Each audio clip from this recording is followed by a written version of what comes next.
Sa game na to mga idol, ay si Earl Strickland yung tumitira at 3 na lang yung natitirang bola na ipasok niya yung ball number 8 sa side pocket.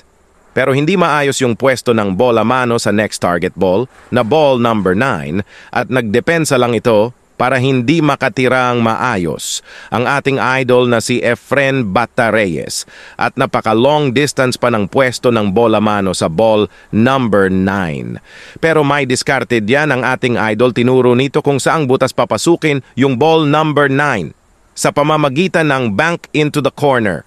At tamang-tama ang pagulong nito sa corner na itinuro ng ating idol.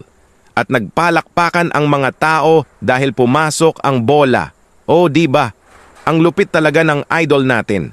At easy shot na lang yung last ball dahil malapit na lang ito sa side pocket. Kung nagustuhan mo ang bidyong ito, like ka naman. At follow mo na lang page ko, salamat.